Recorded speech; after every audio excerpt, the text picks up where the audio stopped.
Bienvenue sur Top Invest, la chaîne des top d'investissement. Ici, on parle essentiellement d'entreprises de qualité. Avons-nous une opportunité d'investissement sur Federal Realty Investment Trust? C'est la question à laquelle on va essayer de répondre en se basant sur l'état financier de la compagnie. Je rappelle que ceci représente uniquement mon point de vue et non un conseil d'investissement. Et comme d'habitude, je me réserve le droit de me tromper. Retail rates. Quel type de retail on a présentement ici, taux d'occupation, etc. Bon, on voit également que c'est une entité ici qui a tendance à se négocier à des niveaux de PE de moins en moins, un niveau de price sur FFO de moins en moins élevé. Donc, dans ce type d'entité, on va payer à peu près 17 à 15 fois les bénéfices par là. Ok. Si on se situe à 17 fois les bénéfices, dépendamment de la qualité des actifs, d'accord, du taux d'occupation, les contrats, etc. Et de la dette également, on sera à peu près aux alentours ici de 93,5. Ok. Par rapport aux bénéfices nets attendus à 2025, business assez prévisible. Moins la dette nette, faut pas oublier. Et la dette nette ici peut changer beaucoup de choses. Donc, moins la dette nette ici, on a à peu près $55. Moins $55 ici, idéalement, c'est un business on va avoir tendance à regarder aux alentours d'une quarantaine de dollars. Ok? Est-ce que le $40 en question, c'est en dessous ici de 10 fois les bénéfices? Oui, c'est même en dessous de 10 fois les bénéfices. Donc, je pense que, voilà. Idéalement, si on prend en considération la dette, c'est 38, mais il ne faut pas se leurrer ici.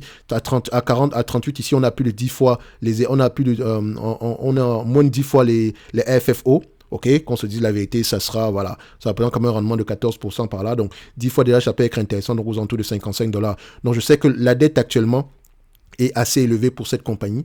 Ok, on a une dette ici, si on doit payer la dette nette ici avec les FFO, on en a à peu près une dizaine d'années. Ok, rappelez-vous, $55. Ok, si on prend avec EBITDA ici, on a à peu près pour combien de temps? EBITDA, on a à peu près pour je vois ici, moins de 5 ans. Hein. On peut repayer en moins de 5 ans, mais le problème est le suivant. Regardez, le payout ratio par rapport à FFO est très élevé, au-dessus de 80%, et ça, je n'aime pas. Donc, ça veut dire que si la dette de cette compagnie, s'il n'est pas bien échelonnée dans le temps, si elle a de la dette ici à court, si la dette ici n'est pas à long terme avec des taux d'intérêt très peu élevés, c'est pas bon. Si la liquidité ici également n'est pas bonne, ça veut dire que le prix actuel, on aura tendance à avoir de mauvaises surprises. Ok, donc pour moi, cette compagnie-ci, oui, le dividende est intéressant, etc. Mais faites attention, faites très très attention à Federal Realty Investment Trust. Ok, idéalement ici, j'aimerais la choper, vu ce niveau-ci, et je peux me le permettre, à $55. Ça, c'est mon prix.